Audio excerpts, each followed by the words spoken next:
All right, guys, welcome back. This is gonna be a dope episode. We got a legend in the game, Bryan-Michael Cox. Yes. Hey man, thank you for having me, bro. I appreciate it, man. Yes. Grammy-winning songwriter and producer. Worked with some people that you may have heard of: Usher, Mariah Carey, Mary J. Blige, to name a few. You may have heard of them. People, he ain't even met. They might make it in the business one day. Yeah. One day they have found How those people fared up. Yeah, comes from strong music pedigree. Yeah. We go to his parties all the time in Atlanta. That's a fact. Grew up on his music. Entrepreneur as Yeah. well. And somebody has constantly reinvented himself over his 25 years. This is like 26 years now. Yeah, 26 Yeah, years. man. So don't even feel like it's crazy, but yeah. yeah, so this is going to be a very interesting, multi-layered conversation. But first and foremost, thank you for joining us. Appreciate it. Man, thank you guys for having me, man. Yeah, long overdue, man. Like we For said, real, brother. I appreciate it. we frequent a lot of your parties. Yes, man. Y'all Run pull into each up other on all me. the time. Y'all pull up on me all the time, y'all. We always, have great energy when we see each other, and I appreciate you, brothers, man. I appreciate y'all supporting us in that way in Atlanta, and also just what you guys are doing in general. You know what I mean? Like, Appreciate it's a great thing that you guys are doing. Appreciate it. So, all right, so I want to talk about what you're doing now. But first, I want to just I want to talk about songwriting. Okay. Right? Because I feel like we haven't really had this conversation yet. We've spoken to a lot of musicians, a lot of rappers, singers, stuff like that. But I don't think we've spoken to too many composers. So walk us through the process of actually writing for somebody else. Like, do you have to put yourself in that person's shoes and think like how that person would think? Like, how difficult is it to actually write for somebody that's not yourself? What's interesting is that when you first start writing, right, you don't have any point of reference, right? When you in the beginning, you're just kind of like, okay, I want to make a song for, Whitney Houston. If I don't know Whitney Houston, so how do I, you try to mimic whatever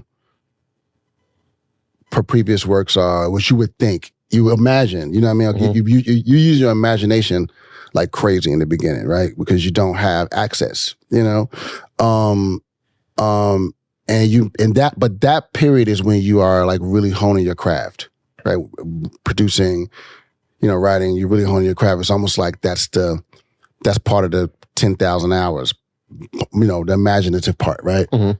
Then you get to a place where you become, you're able to get in those rooms or, the concept, right? So initially, you just kind of hopefully you're going to nail it. Hopefully, you get in the room and you have something they like and then you nail it. But then what ended up happening for me is that I ended up working with Jermaine, right, early on, Jermaine Dupri early on. And I learned a valuable lesson in the session we did for You Got It Bad. I learned, it's something I take with me everywhere, right? It's called the songs in the conversation. So my process now, what has been my process for the past maybe 2 decades, is if somebody booked me for a session, right? I like to get multiple days because I want to take one day to have a conversation, to understand, what you want to talk about, to understand, even what you're going through. Maybe you don't even know what you want to talk about. Mm-hmm. Through the conversation, we figure out, okay, this could be, I figure out your personality, I figure out, because you have to sing these songs for the rest of your life. You know what I mean? I don't have to sing them. You know what I mean? I make them, you have to sing them. So I want you to be emotionally attached or feel somewhat emotionally attached to the song when you're singing it. You know what I mean? So the process now is just really having that conversation, creating a comfortable environment for artists to feel like they can let their guard down and they can say what they need to say and talk about things they want to talk about. And then through that, we digest that and, it comes out through the music. That's how I like to do it. You know what I mean? Yeah. For the most part. So it's interesting. You said you started with Jermaine. So you're is it My Way or is it the 8701? 8701 was the 8701. Yeah. Because it's like this happens very quick. So Yeah. I'm wondering, when do you realize like I'm really like I'm nice at this? Because everybody credits you for the Usher stuff. Yeah. But like my favorite arguably is J.E. Heartbreak. Yeah. Where it's like if you look at the writing and producing credits, Yeah. you're all over that. Yeah. I did the majority of Is the album. that when it's like I mastered this? Yeah, with Jagged, it was when I figured it out. It's the point where I feel like it was figured out. You know, there was things that happened before that. You know, I did a group called Profile. I did a few things before that. You know what I mean? I did a remix for Sam Salter, and just a few things that kind of like, put a couple dollars in your pocket, get a little credit. You know what I'm saying? But when I got with Jagged, it was more. I didn't know what I was doing, but I was with them every day. And then it's like the more we were doing, I felt like, okay, no, I'm starting to know what I'm doing. Mm-hmm. But then when we got to those 4 songs, we got to He Can't Love You, Healing, Heartbreak, and What You're Trying to Do. Classics. Then it was like, okay, this is the pocket I need to stay in, right? And then we had an early version of Promise, right? An early version that they did with another guy named Bert and Gizzo. It was another set of producers that they did, but then they brought the idea to me, and then we made another version, and then we went and made the final version with Jermaine. So you're right. J. Harper was when it was like, okay, I'm doing this for real now. Like, okay, now I'm in the game. You know what I'm saying? And it definitely, from that point on, was when everything started to just kind of. Yeah. So you're getting credit as the writer for the song and the producer for the song. I remember this distinctly when this album came out. This is 98. Yeah, 98. Yeah, you're right. I know it. You're right. I was listening to that. We used to open up the credits. Yeah. You know what I'm saying? It was that and Donnell Jones. That's how I was bumping. Oh, yeah. That's what I was bumping at the time. Yeah. And so from a financial standpoint, more incentive, right, to have both credits attached to you. Yeah. It's, that particular subject is always an interesting subject to talk about because people hear the word written by and they automatically assume that it's lyrics. You know what I mean? That people do not take the music into consideration. Back in the 70s and 80s, the credits read music by, lyrics by. You know what I'm saying? And then somewhere, in the late 80s, early 90s, that particular credit got thrown out the window. I guess, they're trying to consolidate and make more room for, credits on paper. And it was just, okay, just written by. You know what I'm saying? Written by. So it's published works this way. Music, lyrics. In Nashville, they split everything 100%, no matter what you did. You could have wrote one line. If we're in a room together and we make a song and that song ends up being something, it's 33 and a third, no matter what, right? Every person that writes gets the same amount. The same amount, no matter what, right? In urban culture and in pop culture, really, in pop music culture in general, it doesn't really work that way. They have people break it down, some random arithmetic, they'll break it down. The way that I used to break it down before was music was 50%, lyrics 50%, right?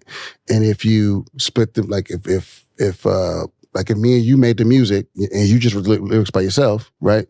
Then we'll split the 50 and you get 50%. So music, the beat, the producer. Yeah. Mm-hmm. The producer gets 50% of the publishing. And the music. And the person that writes the lyrics gets 50%. Yeah. So, but all right. So there's no set standard. No, that's the problem. It's just whatever you want to do. Whatever. I mean, it should be a set standard. It's an unwritten rule. Yeah. That in hip-hop culture, it's 50-50. 50-50, yeah. But you're saying in music, in Nashville, in country music, what does the producer get in country music? The producer is technically the composer. See what I'm saying? The producer is the writer. Yeah, composing music is writing music. Do you see what I'm saying? So the composer in country music, right? So if I'm in a room, right, and we're making R&B or hip hop music, right? There's an MPC in front of me, or or a laptop or whatever, right? And I make the beat, you'll write the lyrics. That's so right. Take the computer out of the equation in Nashville, right? And put a piano in front of me. And you write in music. So written music and written music. Put a piano in front of me. I'm playing chords. Yeah. I'm writing music. It's literally the same exact thing. But just when you're doing beats, when you're composing beats, you're putting drums to it, and you. So those guys in the country music world, they're writing the words to the song and they're actually composing the music. Yeah. They're doing two. They're doing both of those. Yeah. You know what I'm saying? So, but it's it's really simple. If we are in a room together in Nashville, and instead of a computer, there's a piano, it's really the same exact thing, which is why now I tend to split everything evenly, even in my world at this point now, because it's pretty much the same thing. You know what I'm saying? It's just, now producing is me actually creating the beat, getting the whole song to the finish line. That's producing. So, for example, me and Jermaine did a record for Tamia called Still, right? That we produced for her on one of her albums. She was on Elektra, right? So we wrote, Jermaine and Jonte wrote this song. Me and Jermaine made the beat, so we're the producers on the song, right? That same song, she redoes it as a country song. You know what I'm saying? We didn't produce that version. You know what I mean? It's not our beat. We didn't see it to the finish line. One day I just got a freaking check. You know, it was like, oh yeah, Still, the country version. I was like, oh shit. Okay, you know what I mean? You know, whatever country producer she went to go work with, they just remade our song. You know what I mean? So they didn't get any publishing, but I don't know how much they charged on the producer fee. Yeah. We didn't get none of that. You know what I'm saying? Y'all wrote the lyrics to that. We wrote the lyrics and the music. And the music. Yeah, you know what I'm saying? They just remade the song. You know what I'm saying? So I think that it gets a little skewed, especially now with the whole concept of like, you know, people, you know, looking at lyricists, you know, especially in hip hop, it's like when you see all these credits and it's like, who wrote what? You know what I mean? Or you got ghostwriters or whatever. In real life, it's usually if you see a bunch of names, usually, especially in hip hop, it's the sample. You know what I'm saying? And it's producers that compose the music, so they're part of the writing credit too. You know what I mean? So for artists that don't produce or write, they get no publishing? They're not supposed to. But they can. They can though. You can negotiate it if you are in a big space. Enough artist. Yeah, if you are, you know, a platinum selling artist and you feel like, yo, it's my duty to get, you know, throw me 5. Throw me, you know what I'm saying? Whatever, you know, because no matter what you get, even if you get 2% of a record, it's still, you know, lifetime residual. You know what I'm saying? Yeah. Now, Jermaine obviously grew up in music. You have obviously experienced it. At that point, are y'all familiar with the business of it, right? As you're going through this process with publishing and royalties, you have a firm understanding of it, or is that something that you're learning? It's something I learned along the way, to be honest with you. I didn't even realize, we were talking about, you used the word entrepreneurship earlier. I didn't even realize that I was going into business. Like creating a business for myself. I didn't even look at it like, oh, this is my company, this is my boom. You know what I mean? You know, you just want to get in the music business, you know, and you don't even have any idea that your production company is actually a company. Your publishing company is actually a holding company for your royalties and for your, you know what I mean? Like you have no idea. You just kind of like, you know, do I set up an ASCAP account? Do I, you don't even know what you're doing in the beginning. You know what I'm saying? Mm-hmm. And I think that throughout the years, I learned that, oh no, Bryan, you are a business. You are actually an entrepreneur. It's more than you being a songwriter. It's more than you being a producer and composer. Like these are businesses you're building. So from that angle, how are you going to shift and make this make some sense? Which was the record? It was like, all right, this is a bit. Is it You Got It Bad? No, it was. Literally, it was everything. Yeah, it was You Got It Bad. You're right. It was. It's the way it was because You Got It Bad was such a big record. Yes. You know what I mean? And I made a deal. I made my first publishing deal with Warner Chappell, and I didn't have any understanding of it. You know what I mean? Any understanding of what I was, I trusted my attorney, I trusted my managers. I didn't have any understanding of it. I just knew I was going to get a check, and I knew how many songs I had to turn in, and I knew that, you know what I mean? You know, I didn't understand retention period. I understand the actual percentage of how much you get recouped against. Like, I didn't understand none of that. You know what I'm saying? Mm-hmm. Like, I just knew, okay, they're going to give me $500,000. Let me get that. Is that how it works? So you get it, there's a lump sum, and they're like, we need 20 tracks from you. Well, yeah, so back then it was that way. Okay. Back then it was like, okay, yo, if you're going to do a deal, we're going to give you a 5-year deal, which is like we're going to give you, it'll be a 3-year deal with 2 options or whatever, right? And it's like, okay, hey, you know, for your first year, depending on, you know, this max and mini. So let's say your mini is 250, your max is 500,000.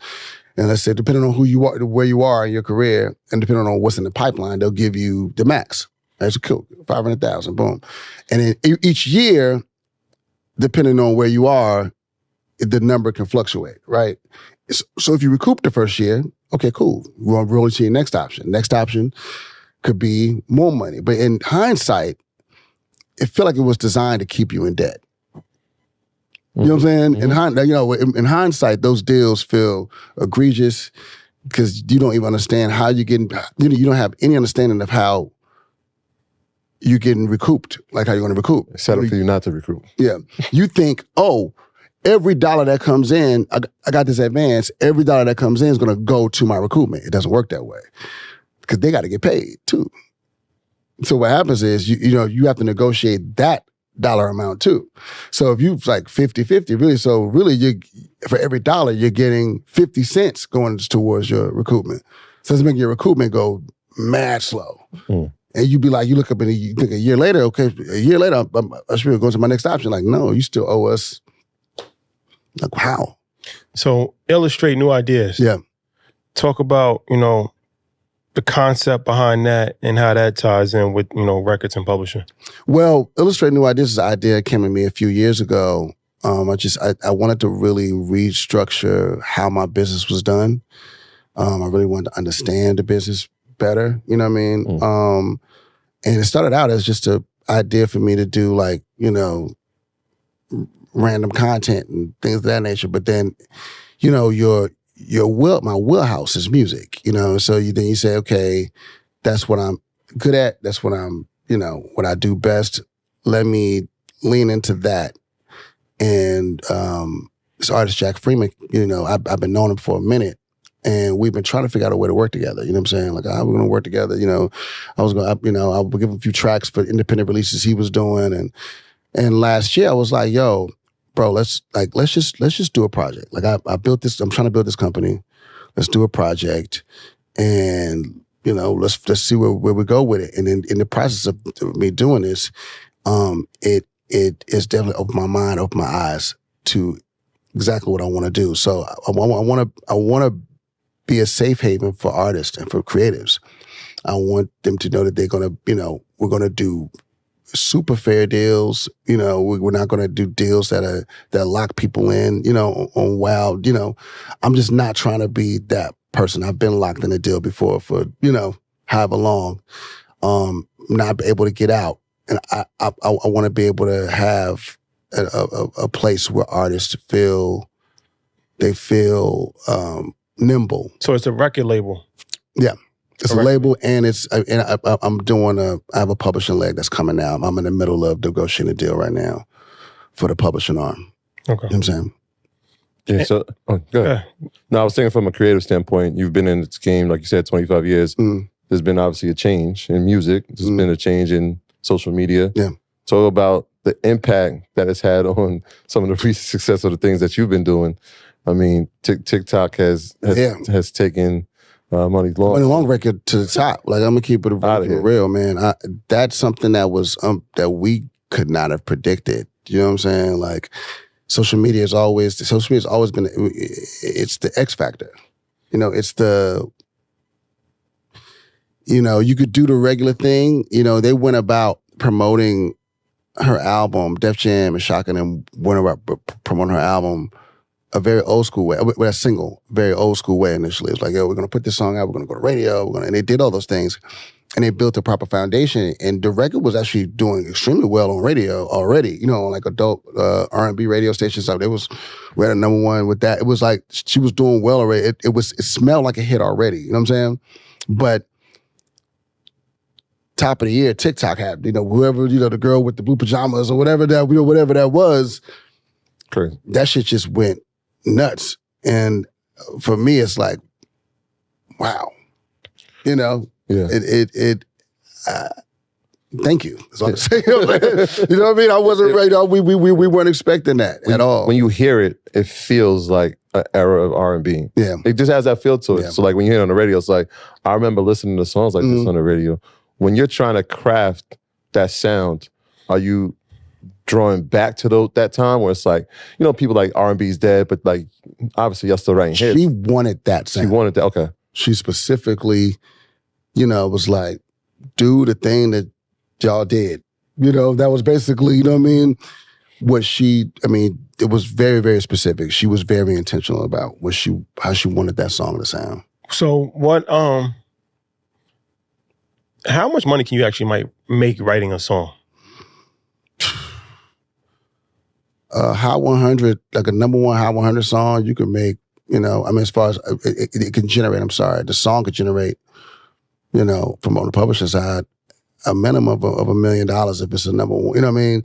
You know, it could generate a lot of money, and depending on the splits and who, you know, so if you're in a publishing deal, if you're not a publishing deal, if you know what I mean, if you own 15% of the song, if you own 25% of the song, if you own 50, you know what I mean? Depends on the split, but the song itself could generate a lot of money. You can make a lot of money if you are a hit songwriter.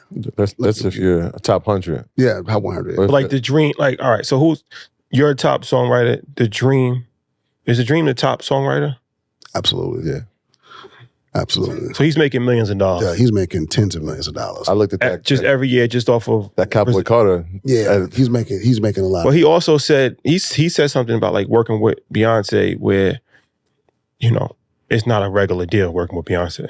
No. Your splits is going to be a lot less. Yeah, but the density of those songs, the density of he writes a lot of them. Like he makes a lot of the songs, and those songs perform so well. Yeah, I mean, even when you don't think those songs are performing well, you know what I mean? We were talking about this the other day. I was saying, somebody asked me like, "What do you think about Cowboy Carter?" And I was like, "I like it, right?" And it was like, we don't really hear a lot of it, you know. And I was like, go look at the metrics, like come to my house. Where her the music, like she is doing well. Yeah. What? Okay, that's interesting because I haven't heard this song. I haven't heard too many songs either. So where's it doing well at? She's doing well on all DSPs. She's doing well now. She's doing well on country music radio stations. Number one record. You know, her fans are so relentless. You know what I mean? Like she could really do no wrong with her fans. You know what I mean? So when you have a fan base like that, and you super serve them. You know what I mean? She super serves the Beehive.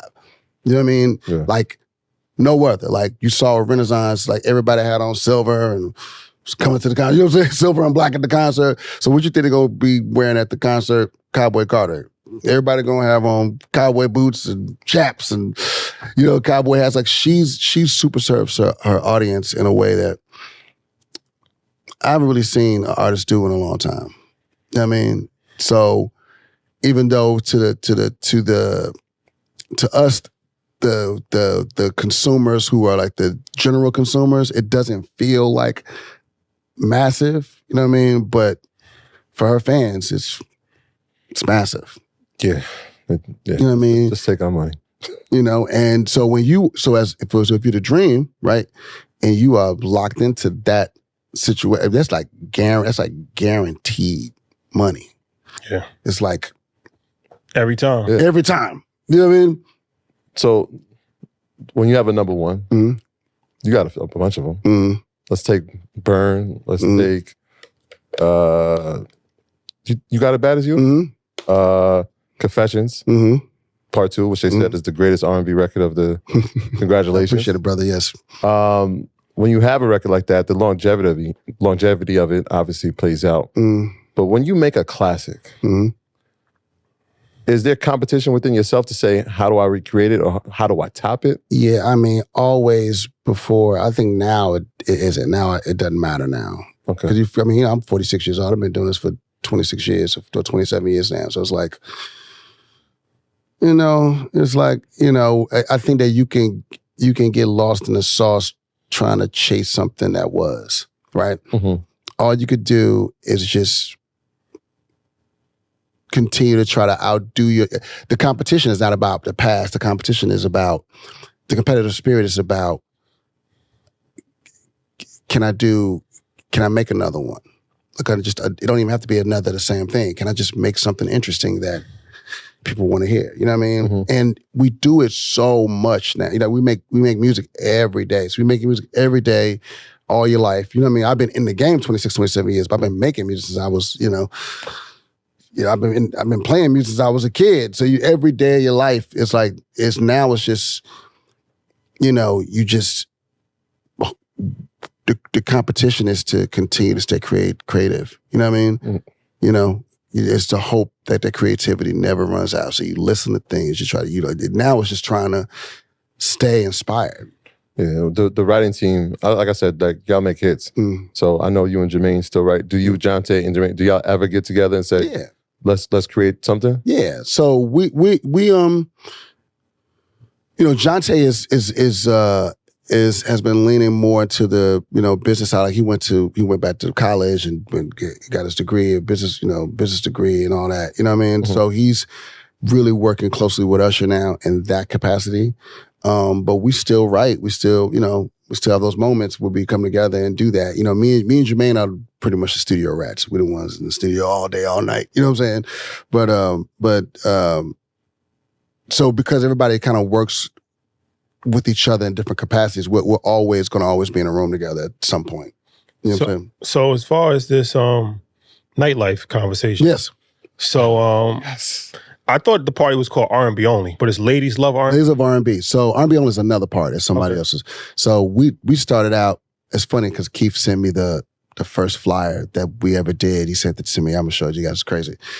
In 2017. But we started as R&B Wednesdays. Oh yeah. Right. That's where it started. It started R&B Wednesdays, and we were with Ruggs at SL Lounge. And I'm gonna keep it real about that too. Right. I had no idea that was like that we were going to build that business. I didn't even look at that as a business initially. It was kind of like how the pitch was. It's crazy how we started doing that party, right? I was like 2016. I went through like a wild breakup, right? There was this girl I thought I was going to marry, and the shit just didn't work out, right? And she ended up getting married to somebody else really quickly, right? Very quickly, right? And got pregnant and everything else. So it was like, wow. We don't talk about how like mental health, affects, well now we do, but at that time we didn't really talk about how mental health affects Black men, you know what I mean?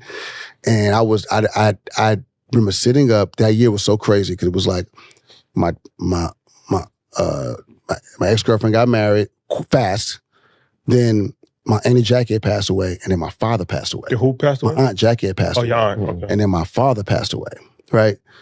So I remember sitting in my room one day like, okay, yo, I'm depressed, yo.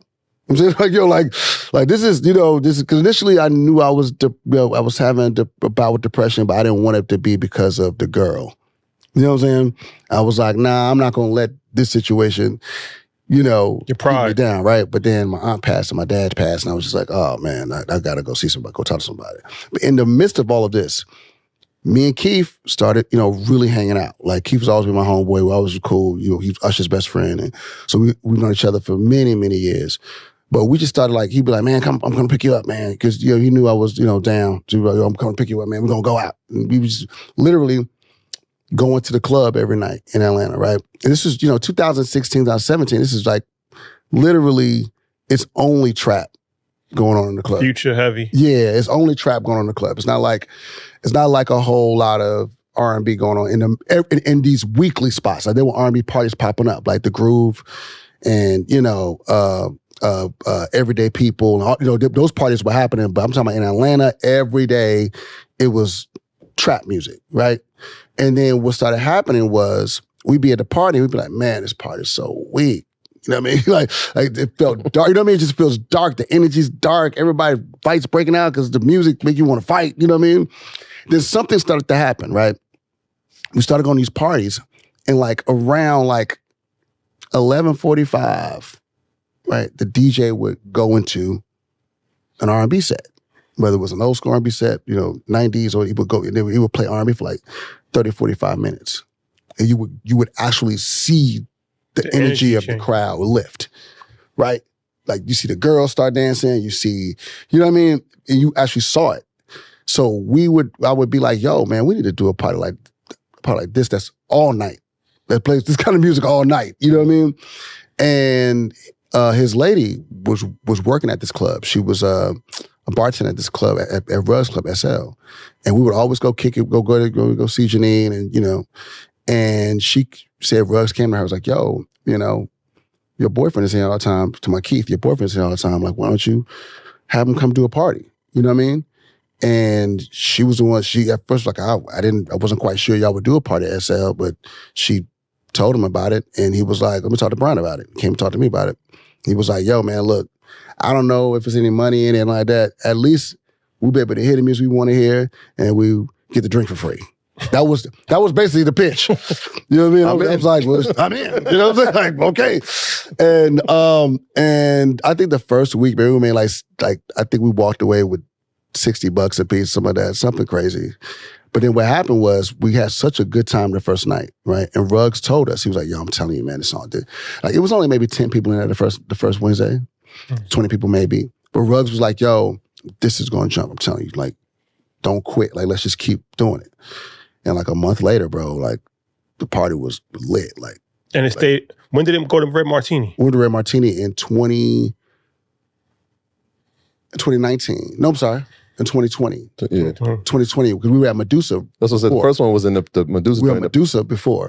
And then and Medusa, they had some management issues or whatever, Medusa, and we had to move the party. No, yeah, we ended up moving the party. Moved the party to Red Martini. Red Martini. It's been there ever since. And I mean,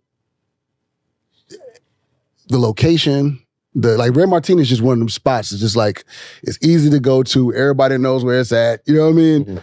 Mm-hmm. And we literally, in 2020 is when I was like, 2021 is when I was like, "Yo, we doing this, like, this is a business now, bro. Let's really expand it." So then that led us into doing Vegas. We did Usher's after parties for Vegas. So we made a deal, did Usher's after parties for Vegas, and then we ended up going to Dubai. Then we ended up doing something in Toronto. And so it started turning this thing where, like, we started doing pop-ups. Then we had Houston for like a year and a half.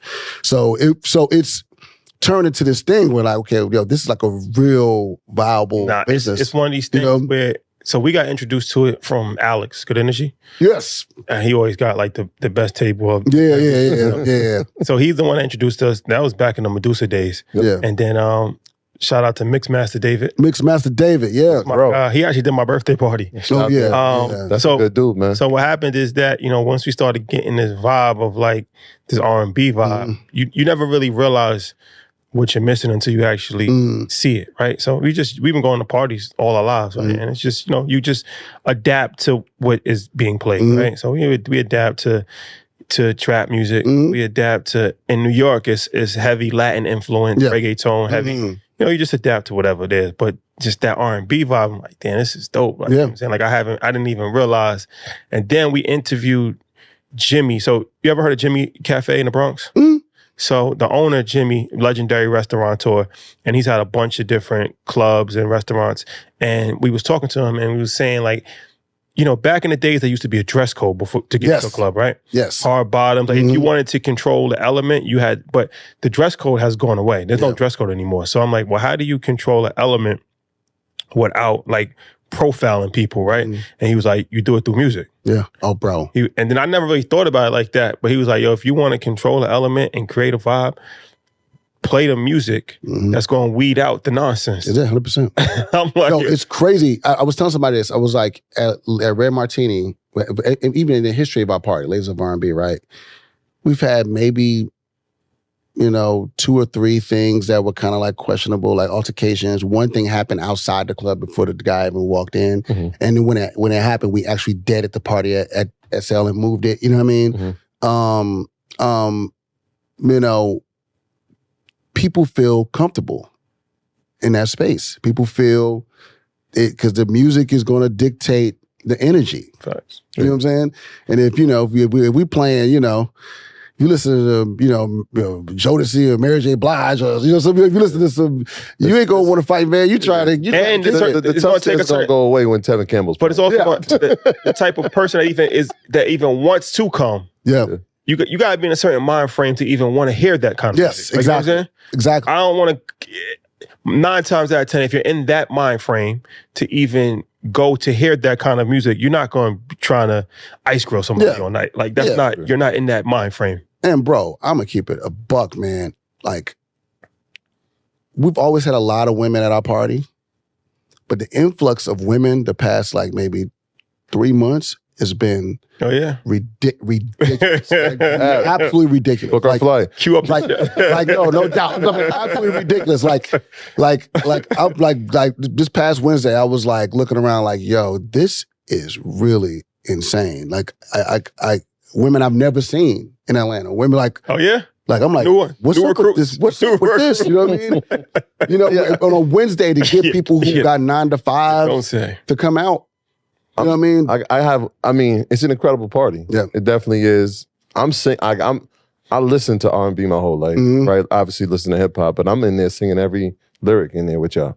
Going crazy, like karaoke style. Yeah. Here's my only gripe though, right? We talked about Houston, did Toronto. We went to the Vegas after party show. Yeah. Trying to figure out when's it coming to New York. No. Well, I was gonna say that for off camera because why? Because we need a vibe. I had a birthday party that was crazy.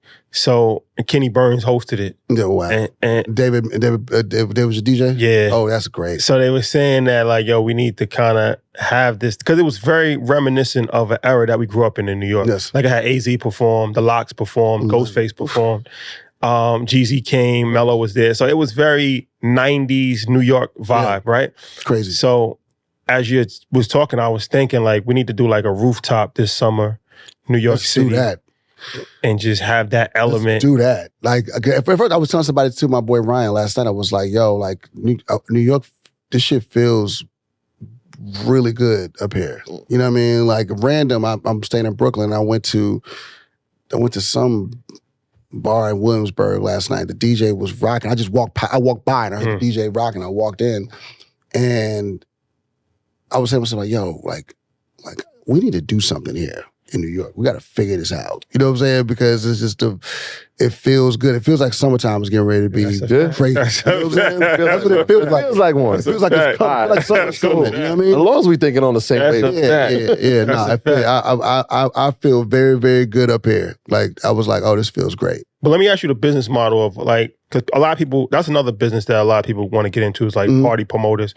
They don't really understand how so it's like, bro, you, all right, how do you do this? Do you just rent out the venue or do you just get a percentage of the bar? How does this work? So you could do it either way, right? But for us, we partner with Red Martini. So, or any club, right, that we've done with. When we did 80 in Houston, it's the same kind of situation.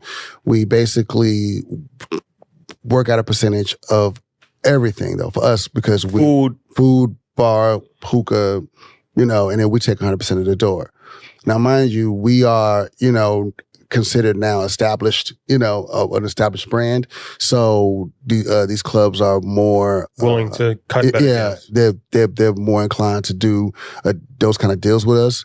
I know that the standard was like, you know, the standard's like 20% or 25% of the bar. And then they do the bar guarantee. Yeah, bar guarantee. See, we don't. You don't do bar guarantees. I don't do bar guarantees. I don't. But for people that don't know what a bar guarantee, that's like if they say like 10, you got to hit $10,000, and then you start making and money. then you start making money after that because they want to make sure that they get their money first. Mm-hmm. Yeah. So. But yours comes from the beginning. Yeah, from the beginning, from the gate. Because especially, you know, now, because like I said, we're a proven brand and know that the feet are going to be in there. You know what I'm saying? They know that the people are going to be in there. We're going to get bodies in there. So, so yeah, and even then, us figuring out now, transitioning from, you know, that business model into now ownership. You know, we're trying to find a spot. Owning a club. That's all. That's like that's like AG. Yeah. He used to own. What was the club? I mean, he owned so many clubs. He owned Compound. He owned was Go Room. He owned Vanquish and Rain. He owned back in the day. He owned Kaya.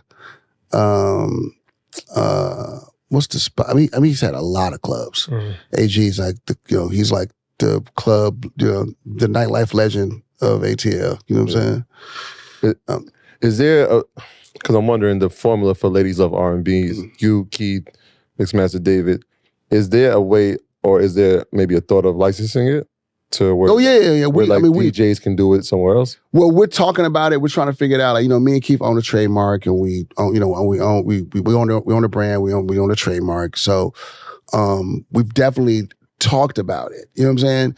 I don't know if Keith is ready to relinquish it yet. You know what I'm saying? Because it's such a personable you gotta have your hands on it. Yeah, you know what I mean? Sure it's done correctly. We don't know. We talked about franchising last year actually, and it just has to make sense. It has to be whoever we would do it with. Yeah. We have to have the same kind of passion and energy about, because Keith, we're so hands-on with it. Yeah. You know what I mean? It's interesting you said franchising, because I'm thinking like, it could work, right? If you put the manual together, like, this is the playlist. Yeah. Yeah. Like, here are the songs. Yeah. Or you just go on tour.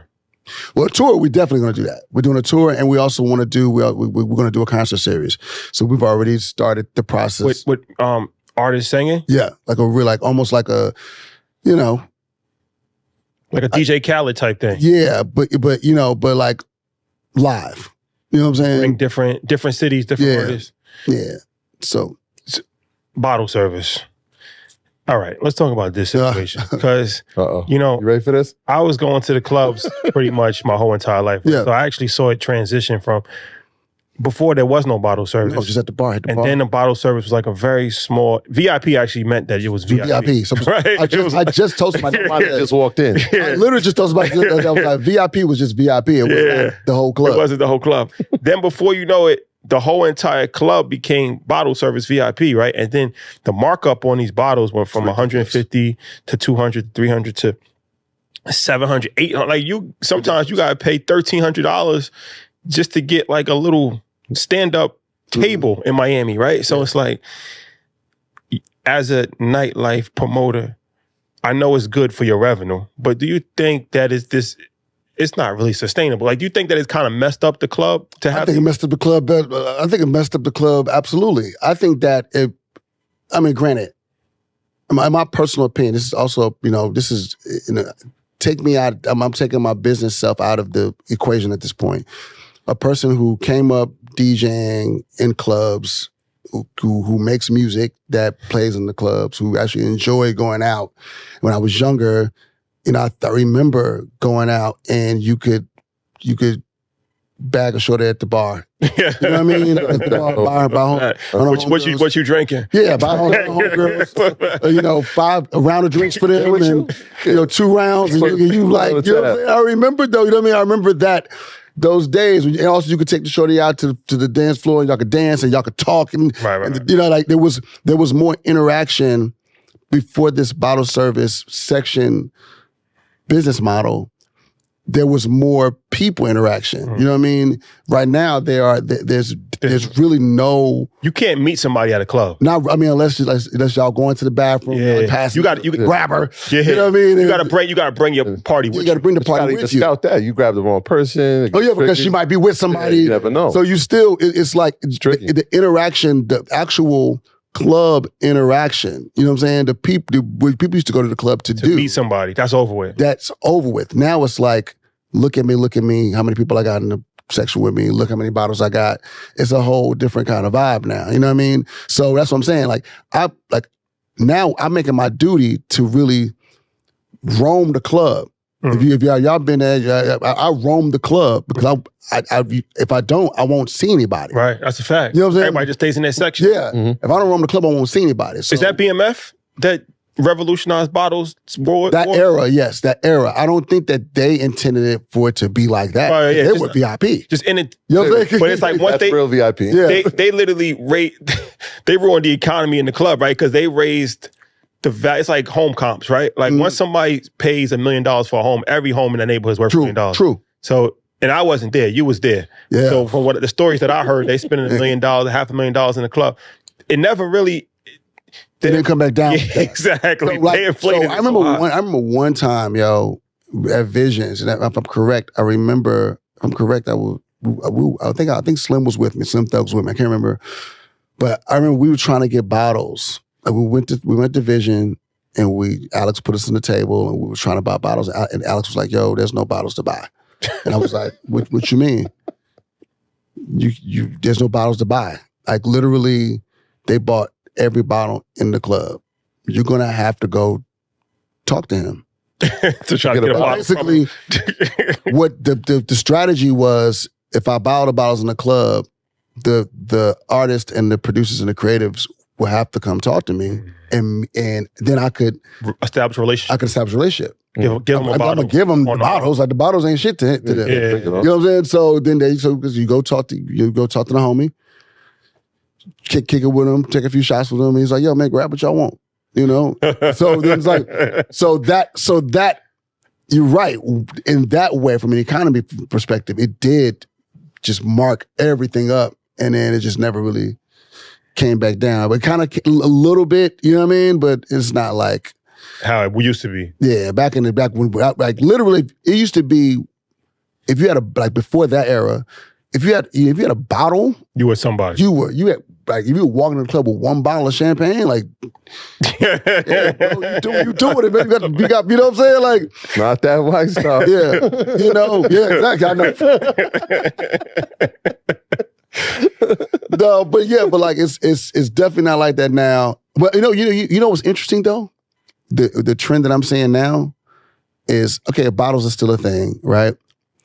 But bottles are kind of like, the trend I'm seeing in Atlanta is you got to have 6 or 7 hookahs on the table. It's the like hookah thing is out, bro. The hookah thing is just going too hookah out, bro. It's going like, too far. No. It's a staple. It's really to a point where we've had some servers who book tables, at Red Martini, and they'll bring they're thinking that the most important thing is the bottles. So they're bringing the bottles out, fast. You give me a credit card, bring the bottles out fast. There are people who won't start drinking until the hookahs. And they're on, and I'm walking by like, yo, B. Cox, tell the lady to bring the hookah. Like, what are hookahs? I ordered like 5 hookahs. I'm like, oh shit, you didn't bring the hookahs? Let me go see, you know what I mean? Like, and it's like, it's really, literally, it's crazy. I remember when it started, and kudos to AG again, his brother Simon. They would have Rain and Vanquish. What Simon would do is that he would put, when you bought a table, he would give you hookah for free. Complimentary. Right? Just put it on the table, right? So initially, you're looking at the shit like, what is this? You know what I'm saying? I'm not, you know what I mean? But then what started happening was you would look at Simon's section, right? And all the girls was there. And they love all the bad East African girls over there. They're having a ball over there. It's like 20 hookahs on the table. So you're like, well, you want the girls at your table too. So let's start. You know what I mean? And that's really, I watched them really build that popularity. Hookah was not nothing in Atlanta before that. You know what I'm saying? Like if you smoked hookah in Atlanta, you was actually going to a real hookah spot. He was probably from that region. You know what I'm saying? Like, you know what I'm saying? Like, you weren't like the average Black American just going to the, hookah spot. It wasn't like that. You know what I mean? And they changed it. And that shit spread like wildfire everywhere. Synonymous now with Atlanta. You know what I'm saying? like you can't even, I have friends that won't even go to certain restaurants because there's no hookah. Yeah, they got hookah in the restaurants, everything. It's just going crazy. No, like for real. Like if I be like, yo, let's go to Nobu, man, ain't no hookah over there. Like, what?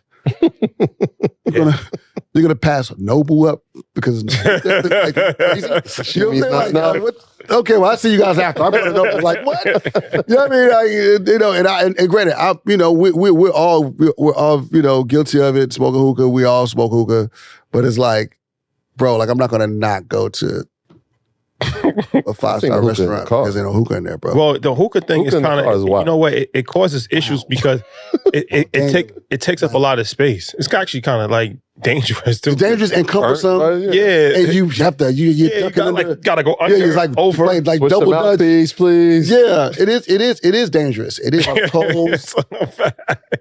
It is dangerous. Alcohol and coals together is a somebody knocked the hookah over. It's a proper business, dog. Yeah, your hookahs used to be like $15, $10. It's a proper business now, dog. $60, $80, $100 for hookah. $100 for hookah? Damn. Yep. Charge them out of flavor. How important is customer service in that business? I think that's another business lesson. Like, as far as the nightlife, you got your regulars that buy tables, you got to cater to them. You got to make sure that people, that's my biggest thing I hate when I go to clubs and I got to wait for these bottles. Yeah. You're already spending $1,500, $2,000.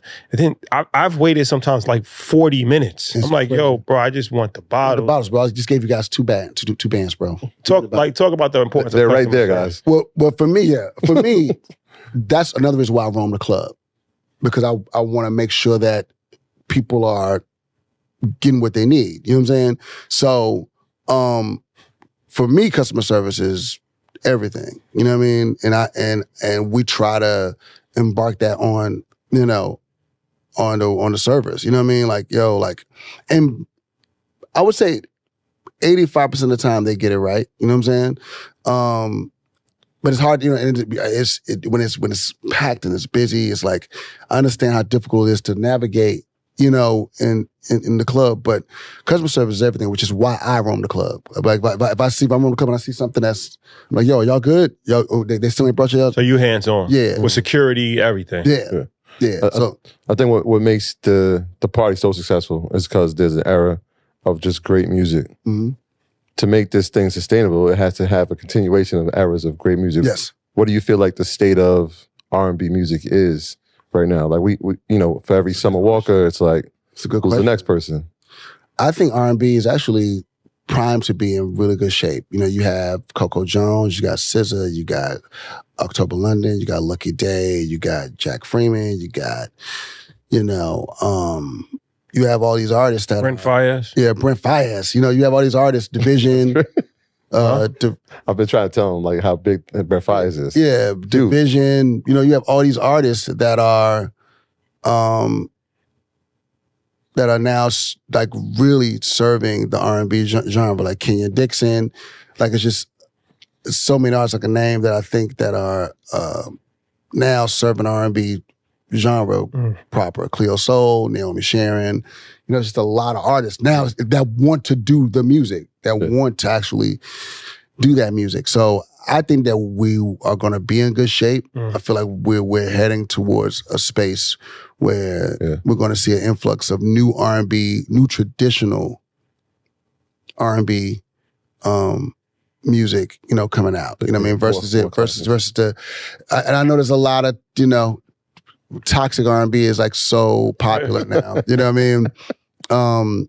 But I think that even with what's happening with the Money Long record, you know, you can see that people want to transition back into the love language space. Yeah, you know what I mean? I hear it, like when you hear that song, you hear, oh, this is going to be timeless. I think SZA has one with Snooze. That's going to be timeless. October London is interesting because that sound. But SZA said that she's not an R&B artist. I'm saying the song Snooze, it just feels like that's just going to be a timeless record. When you hear it, it's like, that can play forever. Yeah. It's like the Tevin Campbell thing. Yeah. People may not remember any song. Yeah. They know that one. Can We Talk? They're going to know. And Snooze is definitely one of those songs. That's one of those songs. So I'm even thinking of like these artists, like we were talking about Brett, and I was just like, he got a couple of them. Are they timeless? Like Jackie Brown for me is like, I think for this generation might be that one. I like Jackie Brown a lot. Yeah, Jackie Brown is definitely one of them songs that are popular. Right. It's going to be like, are they making, I See You could be one. ICU's definitely, I think, could be one. It's one of them? Yeah, I think ICU could be one. Okay, we'll give it that. We're going to give it that. But like, are there enough artists making these timeless records, or are they making these records for modern day? They're making a lot of timestamp records. You know? Right. You know, it is hard, you know, and it's hard not to at this point because we're living in a DSP era. I mean, we're not living in the, you know, CDs, tape, you know, LP era. We're living in the era where, you know, music is fast. You know what I mean? We live in an era where you could drop a song, you could make a song today, drop it today. You know, if you want to, you know what I mean? We're living in a real fast, so it's hard not to make timestamp records. You know what I mean? But then the people who make records that are,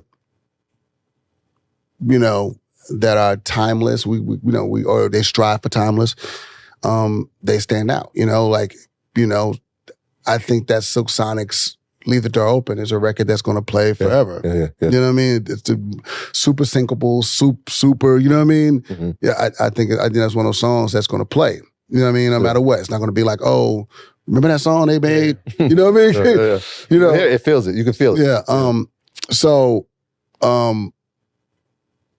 I don't know, man. You know, it's whoever leans into that.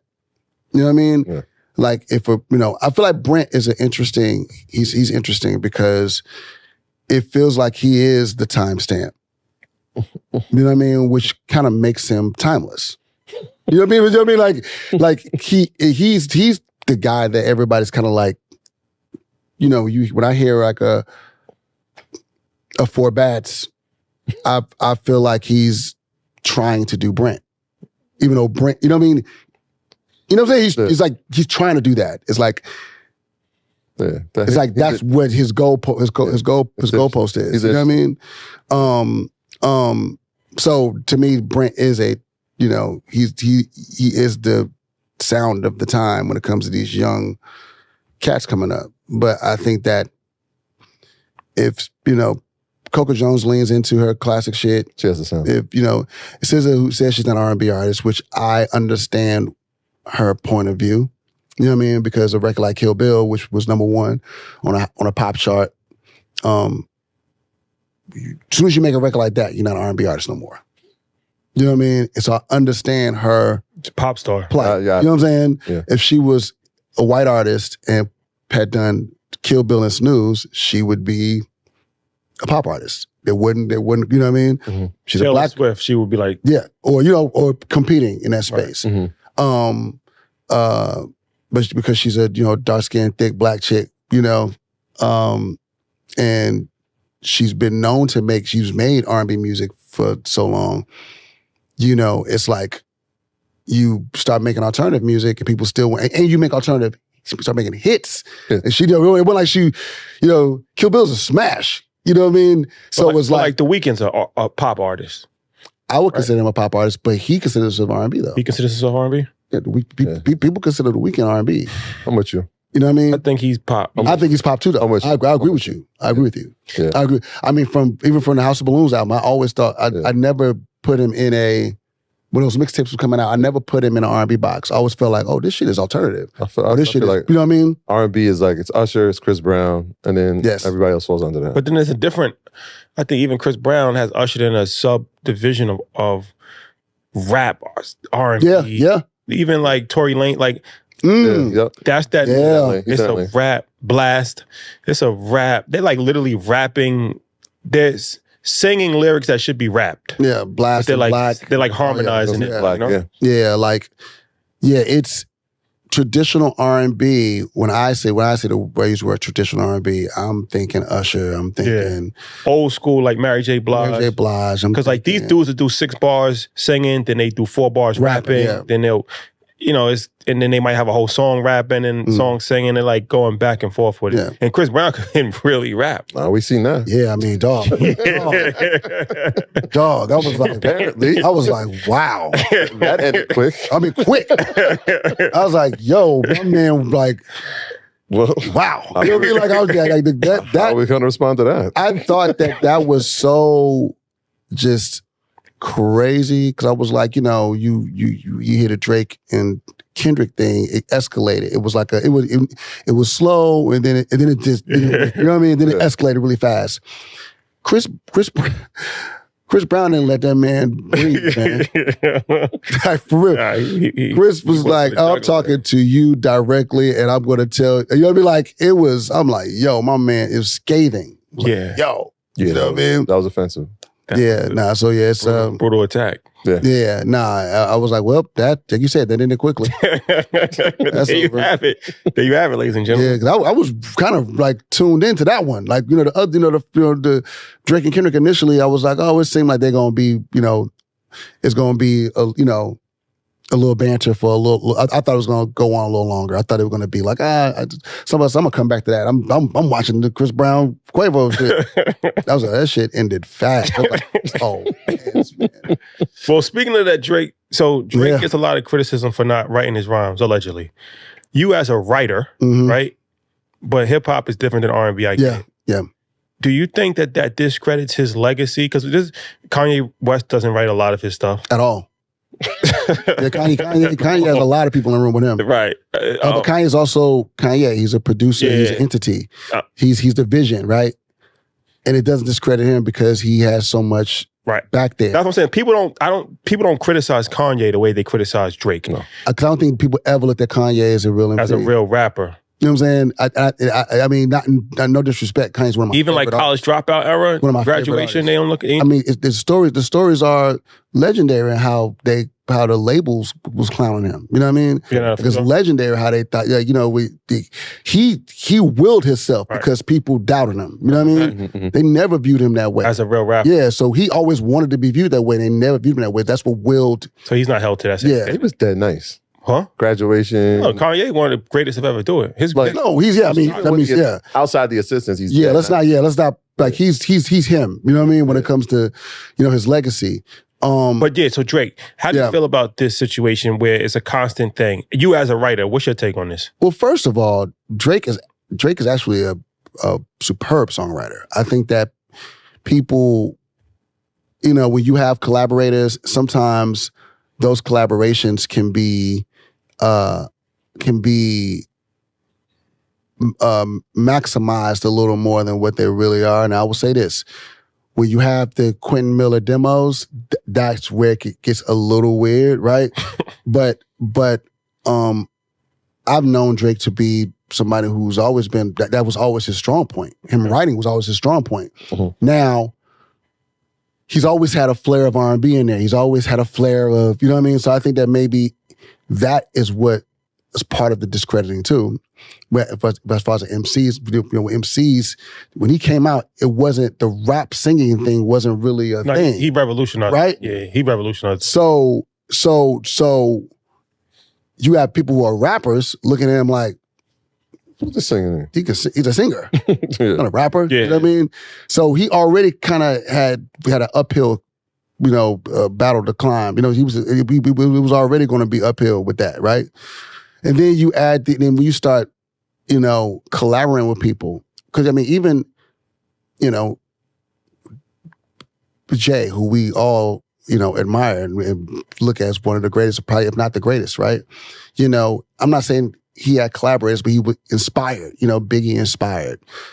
Chris and Neef inspired. He had people around him. Beanie, now he might not have, he didn't take any bars from them, but He fed off the inspiration. certain flows you could tell it's Philly. It's like Petey Crack, and you could tell certain flows he took based on being inspired, right? With Drake, it's a slippery slope when you have people in the room. You're supposed to be the guy, the MC of all MCs. You have people in the room feeding you lines. It's Allegedly. It's allegedly. I'm sorry, allegedly. Thank you. Well, that's not alleged. That's No, feeding you lines is alleged. It's alleged. well, we know that I've never sat in the room. he has co-writers. Yeah. So Reference tracks, not co-writers. Different. So yeah. Because that you don't know. Also, that's nothing you don't know. Like I've been in a room where somebody was in the booth, right, and another songwriter's in the booth, and they can't come up with something they're supposed to come up for, whatever, and I'm feeding them lines, and they're actually saying the lines. So, and it's on Pro Tools. So we don't know what that Quentin Miller reference track was. We don't know if Drake was in the control room saying, "No, do it like this." So this, give me a guideline of his. Without, we don't know what that was. You don't know what the process was. And I'm only giving Elite. people the grace because everybody's talking like they was in the studio. Yeah. I literally be in the studio and I know how the process goes when you're writing with someone. You know what I mean? So it's a slippery slope for dude. You know what I mean? And it was a few names that Kendrick named, a few writers he named in that scathing diss. You know what I mean? Scathing. Scathing. And I'm like, it's a slippery slope. I'll say this though. What I do. I mean, there are a lot of things that I respect about Drake as an artist and as a creative. And like I said, I do know, him writing for other people, writing Unthinkable for Alicia Keys, right? Like this guy, his pen is really fucking good. Like I don't want people to. Your Let's not play like it's Beyonce's not. Your You know, Mind. he's got a premium pen. Let's not play like that's not what's happening. You know what I mean? You know, he writes hits for other people too. You know what I mean? You know, when Kanye West, he's flip flop, but when Kanye says, I want Drake to write my whole album. Yeah. Like in that moment, that was an honest place for him. He felt that. That was like, you know what I mean? So you don't get somebody to say that if they haven't been in the room with you and seeing that you get to get down like that. You know what I mean? I will say that battle has been probably one for the books, though. I've never seen anything like. Nah, I think it was the best battle ever. I've never seen anything like that. You factor in all the factors. And just how fast. Yeah, rapid. I've never seen anything like Be that creative, that fast. Yeah. Have impact. And it's the first social media. Yes. Super mega battle. Yes. Right? So it's like having everybody chime in real time. We couldn't chime in with the other battles. Biggie we couldn't. And Jay and your neighborhood. That was it. Yeah, it stopped in your neighborhood. But this is a worldwide conversation. Yeah. Right? And Family Matters dropped. And I was like, okay. Right? I was like, oh, okay. All right, Drake. Let's go. Fight back. It wasn't even, was it an hour? I think it was like a half an hour. It wasn't even an hour later. It was quick. It wasn't even an hour later. Yeah. He drops the bomb. Solely eclipsed. He solely eclipsed his whole rollout. Like, questions on that. Like, that's probably the best strategic move in hip hop ever. Yeah. And it's like, bro, it was like, but what I appreciate about Kendrick too is that he knows that Drake is strategic. Yeah. Like Meek wasn't. No. First of all, Meek was just, I don't know what was going on with him when he did them tweets and he started that and didn't have like a strategy in place. Yeah. You're dealing with a guy who really does. All he does is strategize. You know what I mean? You know what I mean? So what I appreciate about Kendrick is that he knew his opponent going into this. He knew what to be prepared for. And he took time. He took the time. Yeah. And when he was talking about, when Drake's talking about drop, we know you writing them double and triple and quadruple entendres. And he was like, yeah. You're sitting in that room in Brooklyn. Yeah, okay. No? Got you. Yeah. I got you. I'm on your head top. He was Oppenheimer. You know what I'm saying? That's the real Oppenheimer. Like the flurries to just bang, and then bang. I mean, he gave us the song that's going to be the song of the summer. So the song of the summer might be the song of the West Coast going forward. Oh yeah. Who knows? I mean, flawless execution on his part. Feels very, very hit 'em up-ish. Yeah. You know I think bigger. Oh yeah, absolutely. I think bigger. Absolutely. Yeah. Absolutely. So I was like, oh, this boy studied. He studied that battle very well. Shout out to Mustard. Thank you for your contribution. Yeah. Well, speaking of the Drake, switching gears but staying on it, one of the diss records was the AI song with Tupac and that was a misstep. You didn't like that? That was a misstep for him. I think that's where it started, where the misstep started. That's where he started to get a little too. That's the misstep. I mean, because the way he's rapping on Family Matters, I think that if he just would have rapped. Or if he would have just rapped the AI song himself. Yeah, or just rapped the verse. Yeah. I think he was trying to be. Well, it was creative. But it brings it to a point, because I think in his brain, he was trying to be super creative, right? Like what has never been done before. And nobody of his stature has ever really championed AI. Timbaland has a song with Big, but people didn't really pay attention to it. Yeah. But like Drake, one of the biggest artists in the world, right? At the peak of a battle, he kind of went out on a limb. So this brings me to my question as far as AI. Mm-hmm. What is your thoughts on AI? Because it's like, for a writer, right? Mm-hmm. There's people that still want to hear Whitney Houston, right? Yeah, man. There's people that still want to hear Al Green. Michael Jackson. Prince. Right? Yeah. Prince. What's your thoughts on that? Because to me, it could go either way, right? Because it's dangerous. It's dangerous, but it's also an incredible tool. Mm-hmm. You know what I mean? It's dangerous though. It's so dangerous because, I mean, we know about deep fakes and all that. You know what I mean? And a lot of times you could tell when something it's not real. It's not real. But this AI thing is getting so good. You know what I mean? And it's just dangerous. To me, AI is dangerous. Yeah. Have you used it? I've used it for to strip tracks. So like there's this website called loudloud.ai. So if I wanted to grab, the drums from Footsteps in the Dark and just take them, you know what I mean? You could take them but instead of trying to. It could also, so when we was with Akon, we showed him ChatGPT for the first time ever. And we said like, write a love song. We gave it a thing. I said, and do it in Akon's tone. Yeah. And he was reading it. He was like, yo, this is something I actually write. He's a writer. So that's another thing people aren't thinking about AI. Yeah. Writes too. Yeah. So it could be like, all right, write me a Bryan-Michael Cox type song. Are you for my ex-girlfriend? Are you fearful for that? Or how do you feel about that? Because everybody's talking about the vocal part of it, but nobody's really talking about the writing part of it. Yeah, that's even harder to control, right? It's way harder to control because you don't know. Yeah, exactly. You don't know where it's coming from. You know what I mean? And then with the whole what's the website? It was a UDO,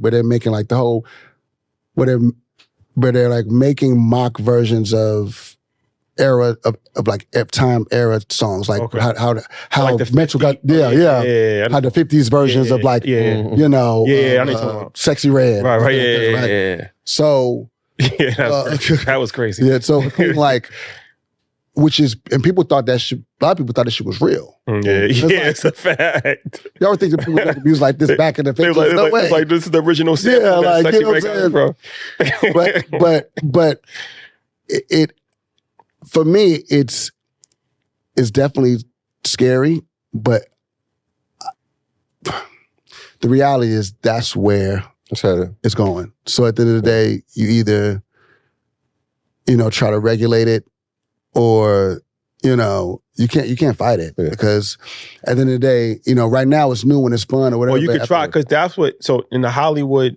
strike, that's one of the things that they had in the strike was that the writers wanted to ensure that AI scripts wasn't going to be made because they was going to lose their job. So there's no union for music, right? But that's something that could potentially have like some fight, like the musician, writers association could be like, yo, y'all can't use more than 20% of AI, because essentially it could literally take away all musical writers' jobs. It could take away everything. Everybody, yeah. The fact that you could go on UDO and type in, make me a 50 sounding track of so-and-so with these words, whatever, and it spits it out, and people believe that it was real. That means you can go to UDO and say, yo, make me anything. Make me a, country music, a country song that's talking about so-and-so. And then you could take that MP3 or whatever that file is, put it through another AI, loud.ai, separate the tracks if you want, you know what I mean? And then it's yours. You can say, what's mine? It's really who's to tell you that it's not? Who's to say you didn't create that?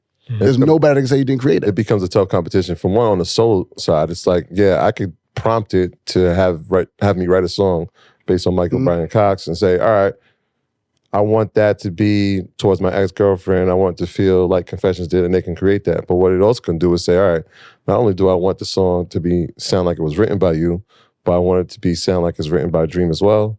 I want it to be like Jonathan, like all these people, and I could put 30 of them before you can make one. Right? So it becomes even more of a challenge. No, it's like I said, it's scary. You just, I'm actually learning. I'm doing whatever I can to learn as much about it as possible. You know what I mean? Everybody said, well, you can't replace human element. Soul. You can't replace your soul. Yeah. But where is the soul in general? Where is the soul in general? You know what I mean? It's like, it's looking like it could probably replace it. You know what I'm saying? On second thought. Yeah, you know what I mean? Yeah, like, where is the soul? You know what I mean? So, because somebody called Jill Scott.